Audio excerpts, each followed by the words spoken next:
Hello guys, this is Bhushan Gaikwad. Again आप सभी का स्वागत है फिर एक बार इस नए वीडियो लेक्चर में। और दोस्तों, इस वीडियो लेक्चर में हम डिस्कस करने वाले हैं बायोटेक्नोलॉजी के एप्लीकेशंस के बारे में।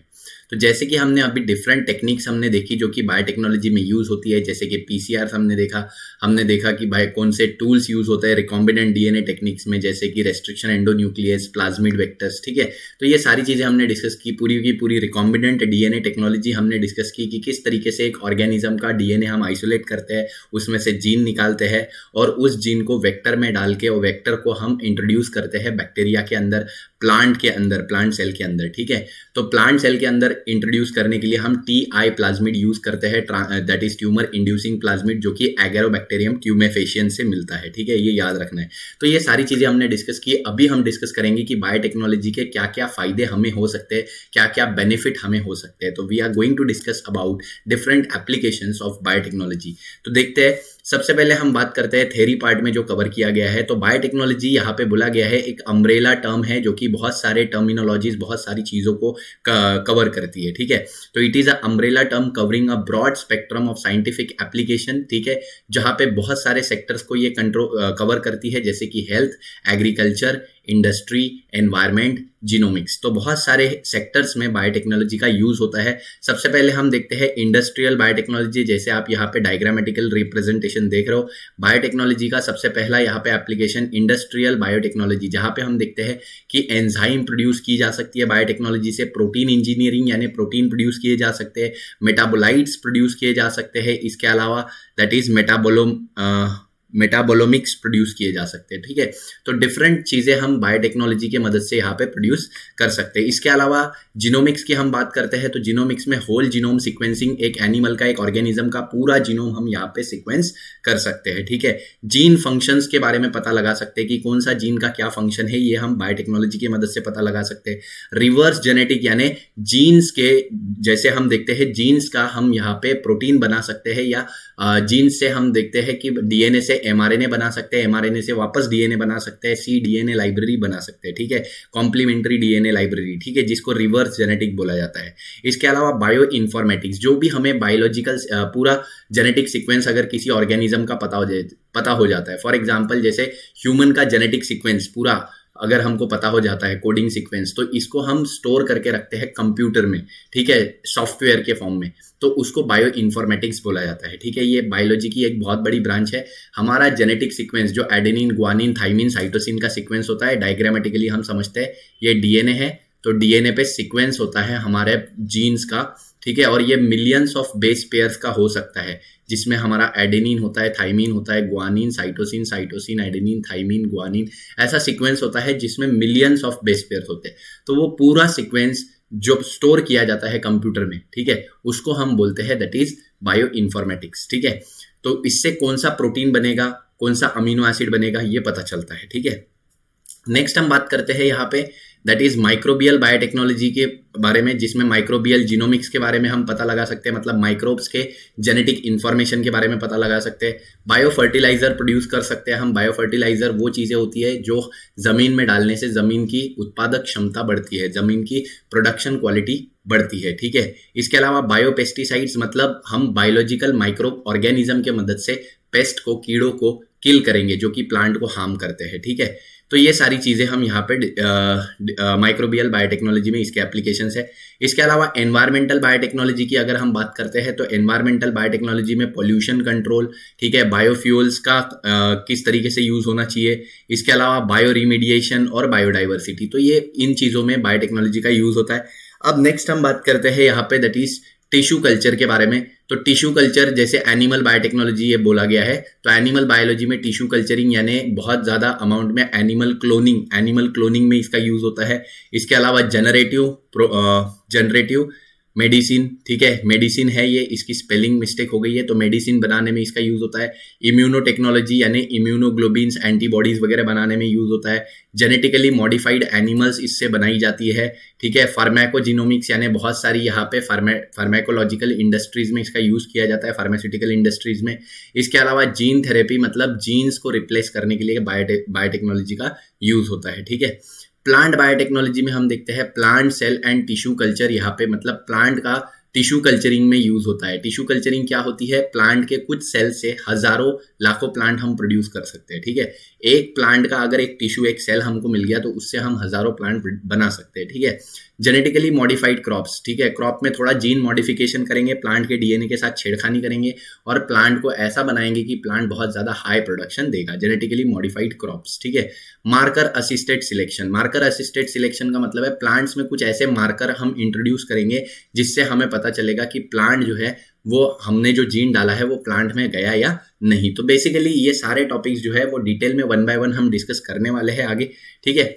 तो आइए अभी नेक्स्ट पेज पे चलते हैं और नेक्स्ट पेज पे देखते हैं कि इसका क्या हमको आगे देखने को मिल रहा है। तो यहाँ पे जैसे कि ये टेबल दिया है जो कि है रिकॉम्बिनेंट डीएनए टेक्नोलॉजी से हम क्या क्या बना सकते हैं, क्या क्या चीज़ें हम रिकॉम्बिनेंट डीएनए टेक्नोलॉजी से हम क्या क्या प्रोटीन्स बना सकते हैं, क्या क्या चीज़ें हम बना सकते हैं जो कि हमारे फायदे में वर्क कर रही है आज के कंडीशन में। तो जैसे कि डिसऑर्डर और डिजीजेस को हम कंट्रोल कर सकते हैं by secreting different substances, different chemicals, ठीक है, बाय रिकॉम्बिनेंट डीएनए टेक्निक, ठीक है। तो हमारे बॉडी में हम देखते हैं एनीमिया होता है। एनीमिया क्या है, एनीमिया आरबीसी की कमी को बोला जाता है। जब हमारे बॉडी में आरबीसी की कमी होती है तो एनीमिया उसको बोलते हैं। तो वो क्यों होता है, बिकॉज हमारे बॉडी में इरिथ्रोपोएटिन नाम का एक जो हार्मोन होता है वो किडनी प्रोड्यूस करती है, ठीक है। किडनी इरिथ्रोपोएटिन प्रोड्यूस करती है और ये इरिथ्रोपोएटिन जाके बोन मैरो पे एक्ट करता है और आरबीसी का प्रोडक्शन होता है। ध्यान से सुनो, हमारे बॉडी में जब भी आरबीसी का अमाउंट कम होता है, ब्लड का अमाउंट कम होता है, तो हमारी बॉडी में किडनी इरिथ्रोपोएटिन बनाती है जो कि जाके स्टिमुलेट करता है बोन मैरो को और बोन मैरो यहाँ पे बनाता है बहुत सारा आरबीसी, ठीक है। तो अगर किसी को एनीमिया हो जाता है और उसके बॉडी में हम इरिथ्रोपोएटिन डालें तो इरिथ्रोपोएटिन के वजह से उसकी बॉडी फिर से आरबीसी बनाने लगेगी और उसका ब्लड काउंट नॉर्मल हो जाएगा। तो बेसिकली यहाँ पे हम बोलेंगे कि एनीमिया को क्योर करने के लिए जो इरिथ्रोपोएटिन चाहिए वो रिकॉम्बिनेंट डीएनए से हमने बनाया, ठीक है। अस्थमा में हम देखते हैं इंटरल्यूकिन 1 रिसेप्टर। अस्थमा में इंटरल्यूकिन, अस्थमा एक एलर्जिक डिजीज होता है, एलर्जिक डिसऑर्डर होता है, एलर्जिक रिएक्शन होती है ऐसा बोल सकता है हम लंग्स में, ठीक है। तो वहां पे क्या होता है कि जब एलर्जी होती है तो बहुत सारे इंटरल्यूकिन सिक्रीट होते हैं। इंटरल्यूकिन केमिकल मैसेंजर होते हैं, ठीक है, जो कि हम देखते हैं कि इंटरल्यूकिन वहां पे इन्फ्लेमेशन कॉज करते हैं। इन्फ्लेमेशन का मतलब स्वेलिंग और सूजन हो जाती है और अस्थमा और ज्यादा सीवियर हो जाता है, ठीक है, कंडीशन और ज्यादा खराब हो जाती है। तो अगर इंटरल्यूकिन के ऊपर बाइंड करने वाले रिसेप्टर हम बना ले, ठीक है, फॉर एग्जांपल डायग्रामेटिकली अगर इधर हम देखते हैं तो अगर हमारे पास ये इंटरल्यूकिन है, मान लो ये केमिकल है जो कि इंटरल्यूकिन है, ठीक है। इंटरल्यूकिन को ब्लॉक करने वाले इंटरल्यूकिन रिसेप्टर अगर हम बना ले, ये जो रिसेप्टर है ये हमने बनाया है जो इंटरल्यूकिन रिसेप्टर है। अब ये इंटरल्यूकिन दूसरे सेल के पास न जाके ये यहाँ पे आके बाइंड हो जाएगा, ठीक है। तो जिसके वजह से वो दूसरे सेल के पास नहीं जाएगा, बाकी सेल को एक्टिवेट नहीं करेगा और अस्थमा का एलर्जिक रिएक्शन फैलेगा नहीं, ठीक है।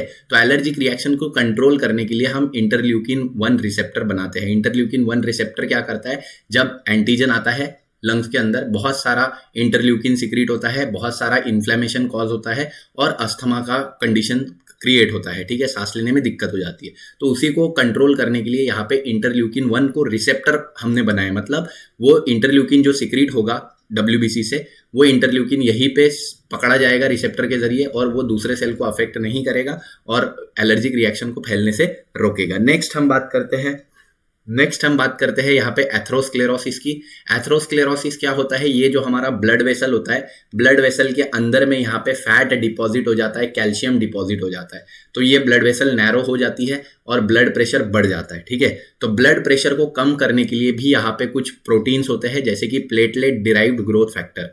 तो ये ग्रोथ फैक्टर क्या करते हैं कि इन फैट्स को ब्रेक करते हैं जिसके वजह से या ब्लड वेसल को डायलेट कर देते हैं। ब्लड वेसल डायलेट हो जाता है तो उसके वजह से अगेन हमारा ब्लड प्रेशर नॉर्मल हो जाता है, हाई ब्लड प्रेशर से लो ब्लड प्रेशर फिर से होने लगता है नॉर्मल, ठीक है।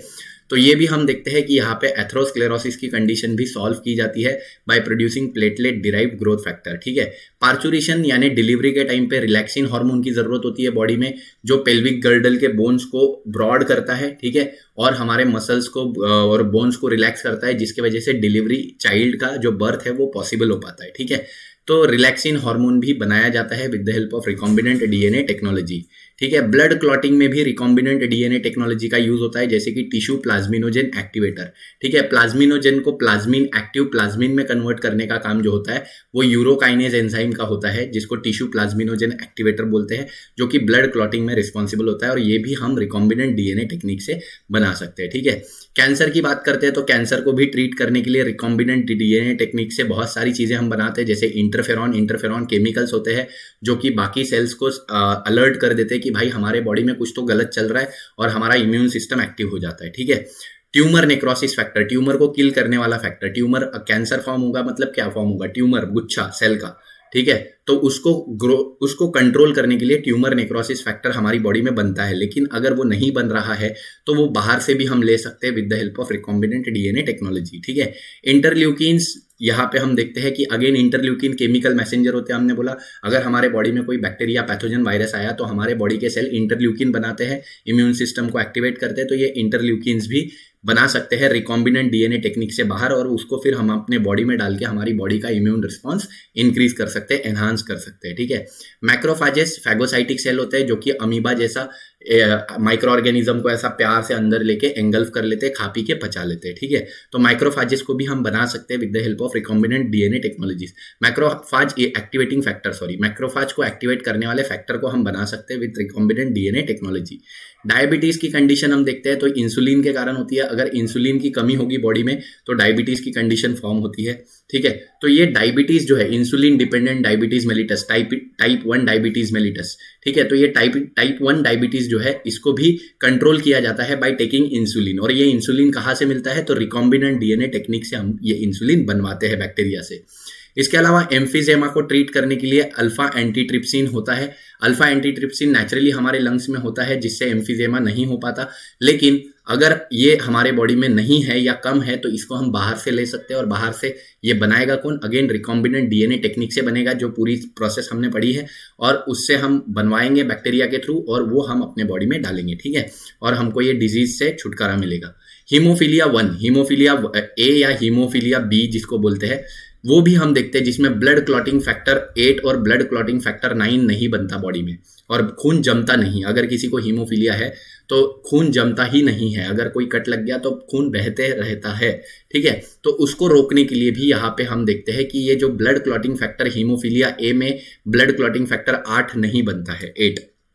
ठीक है, तो ब्लड क्लॉटिंग फैक्टर 8 हम बाहर से ले सकते हैं, और ये बनवाता कौन है, रिकॉम्बिनेंट डीएनए टेक्निक से। ठीक है, इसके अलावा हीमोफीलिया बी जिसमें ब्लड क्लॉटिंग फैक्टर 9 है, तो ये भी हीमोफीलिया बी से हम बनवा, that is recombinant DNA technique से हम बनवा सकते हैं। ठीक है, हेपेटाइटिस बी की जो वैक्सीन होती है वो भी रिकॉम्बिनेंट डीएनए टेक्निक से ही बनती है। तो इस तरीके से ये पूरे जो प्रोटीन्स है वो रिकॉम्बिनेंट डीएनए टेक्निक्स के बदौलत हमको मिलते हैं। इनके वजह से हम बहुत सारे डिजीजेस के ऊपर जो है वो मात कर पाते हैं, बहुत सारे डिजीजेस को ट्रीट कर पाते हैं, क्योर कर पाते हैं। ठीक है, तो ये है रिकॉम्बिनेंट डीएनए टेक्नोलॉजी का one of the again important application, कि भाई बहुत सारे प्रोटीन्स हमको मिलते हैं जिनके मदद से हम अपनी लाइफ जो है वो बचा सकते हैं। ठीक है, नेक्स्ट वीडियो लेक्चर में हम स्टार्ट करेंगे that is health care biotechnology के बारे में, कि किस तरीके से हेल्थ केयर कंडीशन में या मेडिकल कंडीशंस में बायोटेक्नोलॉजी अपना रोल प्ले करती है, जिसमें हम 2 चीजें पढ़ेंगे। ये ह्यूमन इंसुलिन प्रोडक्शन के बारे में, कि कैसे ह्यूमन इंसुलिन ये बायोटेक्नोलॉजी की मदद से हम प्रोड्यूस कर सकते हैं। ठीक है, और इसको हम यूज कर सकते हैं फॉर इनहिबिटिंग और ट्रीटिंग द डायबिटीज। ट्रीट तो नहीं बोल सकते हम इसको, हम बोल सकते हैं उसको सप्लीमेंट कर सकते हैं, कि अगर हमारे बॉडी में इंसुलिन नहीं बन रहा है तो हम बाहर से इंसुलिन लेते हैं, और वो रिकॉम्बिनेंट डीएनए टेक्निक से बनाया जाता है। ठीक है, दूसरा हम बोल सकते हैं vaccine production. Vaccine production biotechnology का बहुत ही इंपॉर्टेंट यहाँ पे एग्जाम्पल माना जाता है, तो वैक्सीन प्रोडक्शन के बारे में भी हम डिस्कस करेंगे। ठीक है, तो ये दोनों हेल्थ केयर बायोटेक्नोलॉजी के बारे में, और जितनी भी ब्रांचेस है बायोटेक्नोलॉजी के, जितने भी एप्लीकेशंस है, वो सारे हम 1 बाय 1 एक वीडियो लेक्चर में कवर करेंगे। आई होप ये वीडियो लेक्चर जो है आपको पसंद आया होगा। अगर पसंद आया तो वीडियो को लाइक कर दीजिए, दोस्तों के साथ शेयर कर दीजिए, चैनल पे नए होंगे तो सब्सक्राइब कर दीजिए। ऐसे ही दोस्तों के साथ वीडियोस को शेयर करते रहिए, सोशल मीडिया पे शेयर करते रहिए। ठीक है, अगर वीडियो में क्वालिटी दिखती होगी तो डेफिनेटली शेयर कीजिएगा। अगर पसंद आता है तो लाइक कीजिए, नहीं पसंद आता है तो बिंदास बिंदास बिंदास डिसलाइक कीजिए, कोई दिक्कत नहीं है। ठीक है, तब तक के लिए खुश रहिए, मजे में रहिए, जिंदगी के मजे लेते रहिए। धन्यवाद।